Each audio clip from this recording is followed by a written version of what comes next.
We recently brought you amazing video, perhaps the strongest tape you'll ever see. The mystical appearance of crop circles as they form in less than 10 seconds. What's most compelling, he says, is that it appears that the video was shot handheld. They would find it, enough of a task. But back then, doing that kind of work in that short time, it's all that throws it out for me. But then again, the overlay works. Yeah. But the time scale is so crazy. I don't know how he could have done that. It's Oliver's Castle, and yes. Yeah. The footage you're talking about was taken in 1996. In truth, there was a crop circle there. Literally the same morning as when he showed up with the videotape, and I analyzed that videotape. Hi guys, it's Jimmy here from the UAP files. Now, many years ago, there was a case that really captured my imagination, and it's the infamous Oliver's Castle crop circle case from 1996. Now, you might have seen the infamous footage. Now, these are mysterious orbs that were sort of creating a crop circle near to an area of Wiltshire in England in August the 11th, 1996.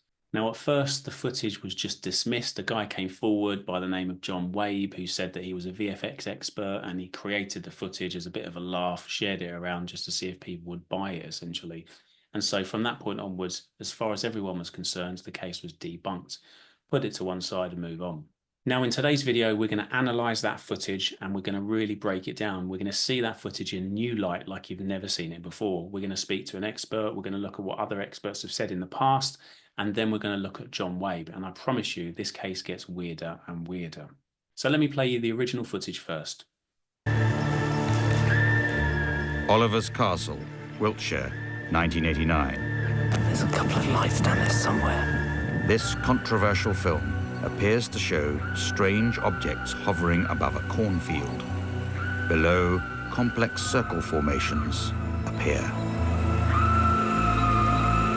So first off the bat, we know it wasn't 1986 or 1989, whatever they say. There's different dates that have been put out there. We know it was 1996 that it was filmed or recorded. We know that because that's when the crop circle appeared. Now, we know that it's a real crop circle. It's been documented at the time. There were witnesses that saw sort of the field clear the day before, and then the next day it was there. So we know when it was made. It's worth noting that John didn't say at any point that he created the crop circle himself. Even when he came forward and said he created the video and it was VFX, he didn't create the crop circle. So that's one point of note. Before we get into all of that, let's see what the experts at the time said about this footage. Well, I feel really lucky that I've been able to have all this equipment at my disposal for over 20 years now to investigate pictures about claims of the paranormal. One of the other interesting photographic analysis cases that I worked on was in 1996 was the Oliver's Castle situation, where a group of people were manning cameras on hilltops, and one particular controversial person videotaped a crop circle being formed by orbs of light. Following day, for reasons that were important to him, he passed on the tape to other people and then vanished, and the tape became controversial because of the way he had handled it. But in truth, there was a crop circle there, literally the same morning as when he showed up with the videotape, and I analyzed that videotape. And I found it to be quite astounding that the property of the lights, the orbs, once again, similar, if not identical, to what we found in the Phoenix lights a year later. But here we have these three lights flying over a field that it's not just forming a crop circle. In analyzing it frame by frame, there are ripples that are moving out like throwing a rock in a pond. As the ripples are turning and develop spokes that are moving backwards, like a wagon wheel. You know, you look at a covered wagon and it's going forward, but the wheels start to look like they're going backwards. It's ripples going outward as there's spokes that are turning backwards and forwards, and then quickly moves back in, and whoosh, there's the pattern. The computer knows, and I know, I know what's true. I know that this is not something that was faked. It was not something that was a mistake. It's not something that's an accident. It's something really incredible. Englishman Colin Andrews has spent the past 15 years investigating crop circles. He was given this videotape by an amateur photographer who claims to have shot this event in Great Britain last August. And Andrews made the tape available to Strange Universe. Andrews has already commissioned film and video experts to analyze the tape, and now Strange Universe is requesting Ralph McCarran to do the same. Gut reaction first time you saw it? Looked real good. McCarran works with special effects and high-resolution video and film for a major studio. Frame by frame, using a variety of enhancement techniques, McCarran has studied the tape closely to detect any sign it may have been doctored. What's most compelling, he says, is that it appears that the video is shot handheld. And if you've ever shot your own home movie camera without a tripod, you know that with every breath you take, the camera moves. Everything moves with the motion of his camera, and that's really hard to duplicate unless the person who shot this was a 3D expert. The type of thing you see in blockbuster films. There seems no doubt this effect was intelligently created. The question is then, is that intelligence from Earth or elsewhere? I guess that's up to your own belief system. So let's hear from the man himself. One day at dawn, John Wabe, a worker at a video production company, spotted a new circle. Inspiration struck. He grabbed his camera and started taping. I just really thought it would be quite a good wheeze to see how they reacted if that footage was placed in front of them. And that's what I did. The rest fell into place in a matter of hours. A video editor copied a section of wheat from another part of the field, pasted it over the formation, and it looked like the field pre-formation. Throw in a few balls of light, dissolve the superimposed wheat from the inside out, and voila, you have your circle. It's amazing. Wabe then took the tape to a pub frequented by crop circle enthusiasts where it stirred up a frenzy that continues to this day. So, before we get into the full analysis and the breakdown of the video, and before we get into John Wade as a person, I recently spoke to Karen Alexander, who is a crop circle hunter, and she goes out and has been for decades looking at, documenting, indexing, and decoding crop circles. So here's a quick excerpt from that podcast interview with Karen. So I need to ask you about one case that fascinates me, which is that footage from Ireland on a similar topic. I think it's from Ireland, where you see these little balls of light. Oh, Oliver's Island. Is it Oliver's? Is it Oliver's Island? Oliver's... I don't know. Am I barking Oliver's, up the wrong tree? It's Oliver's Castle. Oh, and yes. Yeah. And just for those people who don't know, Oliver's Castle is actually an ancient hill fort. And it's actually just outside of Devizes in Wiltshire. It's a fantastic place of natural beauty. So you've got a really high hillside, then you have this sort of bowl of fields below. It's beautiful, beautiful place.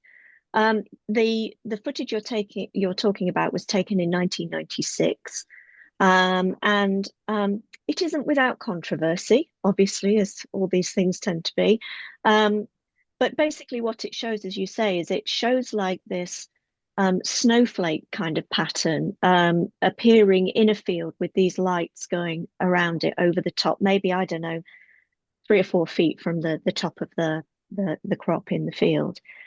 Yeah, I mean, if it isn't real, it certainly shows what a lot of people thought that it might look like if you actually saw a crop circle happening. I mean, I'm agnostic on the footage itself. There have been many films of balls of light taken in conjunction with crop circles. My other half took some. He took in 1990, and there's no doubt in my mind that was absolutely real, and it was absolutely something anomalous. And they are seen with some regularity in and around crop circles themselves, and they're fascinating. As for that formation, some people will tell you that it's been completely debunked. I'm not quite sure that I think that's true. Certainly the person that took it never really came forward. And there was some suggestion that it had, that it had been done by some kind of CGI. But bearing in mind when it was taken, it would have been quite something, I think, to have done that.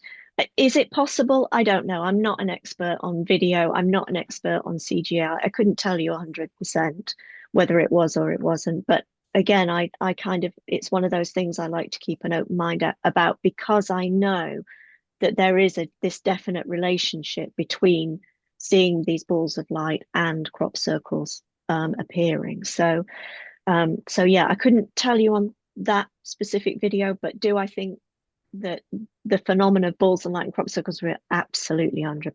Yes. Yeah. Fantastic. Thank you so much. It's one of those where I'd seen it, and just like you're saying, from the time period and the sort of story around it, there's just something about it that I couldn't say, oh no, that's obviously. I mean, if it had appeared now, you'd write it off. But it's so easy to throw the baby out with the bathwater for that. And of course, that sort of thing. It is, and of course, the crop circle was definitely there. So that did appear. It was there. So that part of it is definitely real. So let's look at the footage. I dive into this with my friend Peter Osborne, who is an absolute whiz when it comes to. Sorry, I've been drawn by the dogs. Who's an absolute whiz when it comes to restoring old footage and bringing out the best. The overlay, the overlay works, doesn't it? When they showed you on the example, I thought, yeah, that does, yeah, that could work. I don't know what software I used, or would it be Windows 95 or something back then? I did look at some interviews with some graphics people, and one of them was saying they use like Mayo and Studio Max and stuff, and they would find it, enough of a task. But back then, doing that kind of work in that short time, it's all that throws it out for me. But then again, the overlay works. Yeah. But the time scale is so crazy. I don't know how he could have done that. Yeah. And what would I call it? A ping pong one. It's like the old grandstand ping pong thing, with the blips. But when you go in and you see the movements, when I slow it down, and you see it kind of turning and stuff, which you don't see as much. Well, you can see it if you go in, but not as much. It's did he do that? So does it match? One of the big claims was as to why it might be genuine rather than fake is that the guy had filmed the original footage with a handy cam, and it was not on a tripod, so it was a bit shaky, and so they've had to line up the overlay perfectly matching the shakiness, and obviously being able to do something like that in that short time frame of one evening seems very difficult. From what you've seen, does it look like it matches with the, did you see differences? Was there anything that made you think, this is an overlay, or did it make you think it was genuine? Because the frame rate is so slow, it's so bad. It's like 10 frames a second when I first put it on. You get a lot of blockage with the movement, and you get that on the field where the objects aren't. But one of them just seemed to kind of interact with the hedgerow at the back. When they go to the back and they're up, the one on the right just seemed to, like it goes in it or up behind it. When I first did the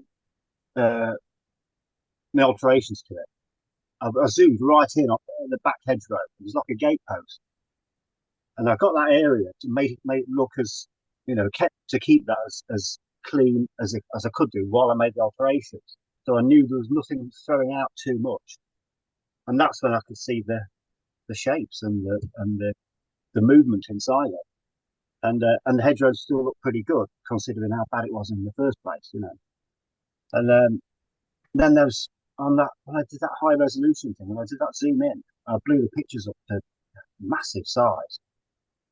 You saw those weird things in each frame. Was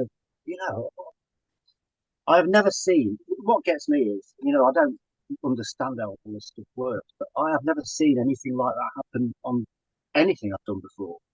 And I even seen some of my stuff on their Instagram, and you can really work and play around with figures and people. But I've never had anything that's kind of just made up from nothing. From everything seems to match, or it goes, oh, that's not right there, that's blowing out. But that was odd. I was almost tempted to post a couple of the symbols up and say, "Does anyone know what this is?" And someone will go, "Yeah, it's a whatever." Yeah, it's funny you should say that. I put a few of the symbols, the sort of designs and symbols through AI just to see if AI could figure it out. Is it, some sort of trigonometry? Is there some maths there, or is it some sort Yeah, of old hieroglyphics? I don't, whatever. But I couldn't get any kind of a match. It didn't seem to. Nothing and came back. Just where did weird. where did it come? Where did they come from? I didn't get as much detail as that without going in, without really upscaling. Uh, but you did get something, but nothing like that. And he showed you how different filters are put through. You still saw that form, but in a different, like I was saying, it was like it was pulling out different aspects of the shape. Yeah. But the original, that form was still there, wasn't it? Yeah. And then, yeah, and on some it was really clear, too clear. Yeah. So that does make me wonder. I've got it on the screen now. Make me wonder how that chap could have done it. It's what looks like a marshmallow. It's weird. Yeah. But yeah. So certainly That, not an easy task. Not an easy task back in no, 1996, I think, and in one evening.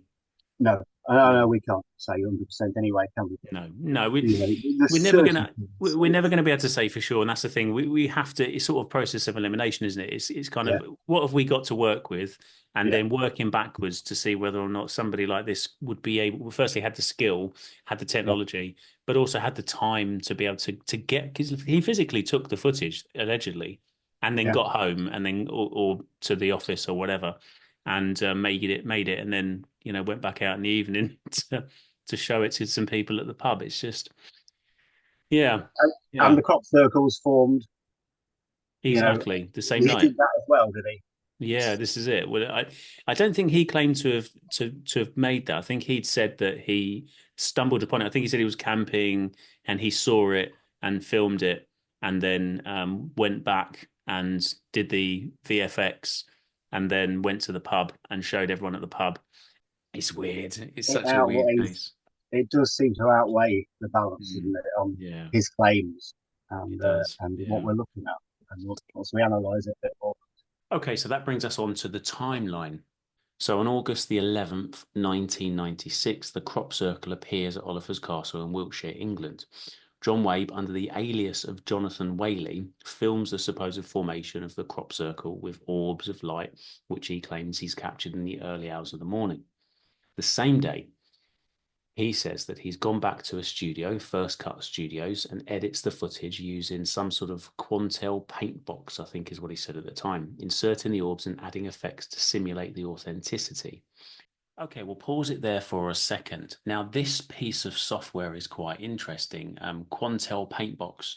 Now, it's got a value at the time, 1996, to buy this software was between $125,000 and $250,000. Now, it's weird because that's one piece of software. You've got a company, you're trying to get all the software, all the offices, the technology that goes in those offices, computers, what have you. And the company was only valued at £72,024 at the time, or shortly after the film was put out there, which is strange. How does a company only valued at £72,000 afford software that cost up to $250,000? Of course, it's possible. There's an initial investment that you have to put forward, but paying for the staff, paying for the offices, paying for all the software and the technology that goes into a production company, when you've only got that kind of a value, bearing in mind value is assets as well as profits, a bit strange. Anyway, back to it. He shows the edited video at the Barge Inn pub, which is a popular pub for crop circle enthusiasts, and it generates a buzz and quite a lot of interest. In late 1996, the video circulates quite widely, gaining lots of attention from crop circle community members and media outlets. There's doubts that begin to sort of surface as experts start to investigate it and some technical analysis of the footage. Now, in 1997, there's a sting operation. Nippon TV and a couple of guys, Peter Sorensen and Lee Winterson, uncover some discrepancies in the video. They identify Jonathan Whaley as the person involved and identify him as John Wabe, a director at First Cut Studios. July 1997, a sting operation is organised by Sorensen and Winterson along with Nippon TV, and they confront Wabe. His partner confirms the hoax, but Wabe avoids any kind of camera confession and runs out the back, jumps into his car and drives off. And they've got photos of him leaving in his car. In late 1997, John Wabe admits in a phone call to Lee Winterson that the video was a hoax, describing it as a good wheeze or a laugh. He limits further details due to an agreement with the Discovery Channel, which is where we saw that confession on camera, wearing the baseball cap and sunglasses, hiding his identity entirely. Okay, so that's the timeline. This is where it gets a bit weird. Who is John Wabe? Now, this is where it gets a bit tricky, because the whole purpose of the UAP Files and UAP Files podcast is to spread this kind of positivity, get the information out there, dive into cases, and try and find as much information as possible to help bring about some form of an understanding of our meaning in the universe, the meaning of life, in our small little way, trying to do something positive to forward it. And I'm not about doxing people and putting information out that people don't want to be out there. It could well be that John Wabe is an amazing human being, a great person. He could be a dad, he could be a grandfather, he could be a great husband. I have no information to say that he's none of those things. So I don't want to start putting out some sort of conspiratorial stuff about him. That said, there's a lot of information that is public domain, that is Companies House, and some interesting things from Companies House that don't seem to make a lot of sense. I put together an entire forensic breakdown of his accounting, his businesses, how much money they would have made at the time, when he changed from one company to another company. I had this whole breakdown of all the addresses that were linked and all the weird complexities that almost seemed like they were intentionally baked in to his accountancy and his companies. But that falls into the sort of doxing world, and I don't want to do that, because again, it's just a theory, and it could be that he's a really, really nice human being, and it's wrong to do that. So I'm not going to. So what I'm going to do is break down the basics. All of this information is public domain. He has put this information out there, and this information is on the internet. So I'm not going to put anything there that's was garnered by some sort of dubious means. It's just stuff that's already out there. You just have to kind of know where to look. Between John Wabe and his partner John Lomas, they've been involved in key roles and directorships in a number of different companies. For example, 3D Video Limited, New Shoot Video Limited, Artifact Films Limited, Magic Films Limited, Fireball Television Limited, First Cut Productions Limited, Wareham and Ware Management Limited, and First for Students Limited. Despite all of these companies and being involved in the movie, TV and editing and production industry for over 20 years, he only has 3 credits to his name. On top of that, there is only one image of him that I can find online, and that is the image of him wearing sunglasses and a baseball cap in the clip where he says that he's the hoaxer, which also is quite weird. Now, being in the VFX world, being in the movie industry world, when you've got a film coming out, when you're involved in a film, you give interviews, you do articles in newspapers, and you do press and publication and promotion for those films and TV shows. And roles that you have, you're noted in the credits of different things. There is virtually nothing except for these 3 films and documentaries that he was involved in. One of those films is New York and Paris, The World of Abbott and Agnet in 2019. Another one is The Scum Run, which is about a bunch of rally drivers who buy a car for under 500 quid and drive across the country. There's not really anything out there apart from these 3 films that are linked on his Internet Movie Database. There's no websites for any of the companies that he's been involved in. I mentioned 3D Video, New Shoot, Artifact Films, Magic Films, Fireball Television, First Cut Productions. Nothing at all. No archived websites, no archived articles, 0. Now, there are 3 key theories that people seem to point to and that I'll mention now. One is that he's a disinformation agent. and now he was part of a larger scheme to confuse and discredit this UFO sighting. The second is that he's a bit of a Walter Mitty character in that he saw that this was an incredible piece of VFX. He just started a VFX company and so wanted to claim responsibility, saw that nobody came forward, and so said, hey, I did it, it's mine, brilliant, I'm really clever, I'm really smart, come over and use my company for your videos and your films. So the third theory is that this was a fear of ridicule. So maybe he did film it, maybe it's a genuine video of orbs creating a crop circle. It got all of this attention from the media, and then the stigma set in, and then the ridicule set in and the mocking set in. So he came forward and said, you know what, actually it was all a hoax, aren't I clever? Ha ha, I got one over on you. And finally, the fourth and very last theory is that everything that he said is completely true. And personally, I'm going to go with number 4, that actually almost everything that he said is true. The difficulty with completely accepting it 100% is the timeline. We know that it was possible to make this footage at the time. It was very, very difficult, but it was possible. There was software out there. He did work for a company who could potentially have got the software. As I say, it's possible, even if he had a really small company and its net worth was really low. I guess you've got to speculate to accumulate. Perhaps he pumped that money into the software and then hoping to recoup it later on. Possible. The timeline is what makes it really difficult, because even if he did come across it as he saw, as he explained, to then have that footage, bring it back to the office, get someone to mock it up and then take it down to a pub, all in the same day that the crop circle was created, it seems really, really, really difficult. Even from all of the experts that have talked about it and analysed it in the past, and even our guy today, Peter, it's really difficult to make. So that's the only thing that's holding me back from that 100% he's telling the truth, it is a hoax. I do believe that the footage was a hoax, that it was an overlay.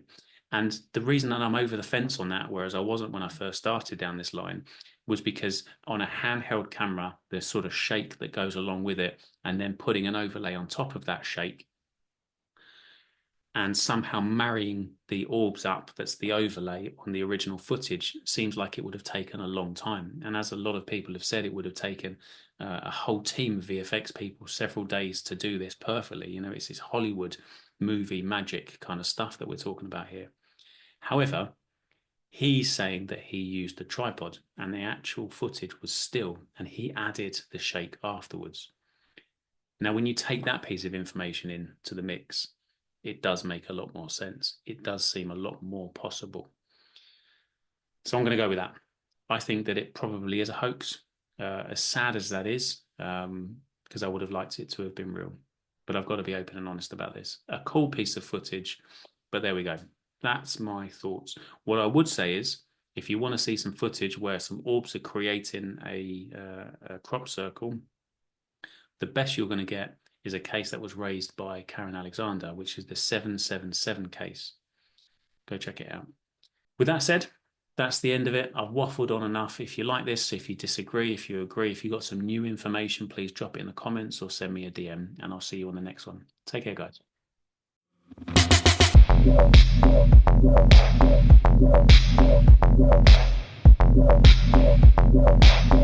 Yeah.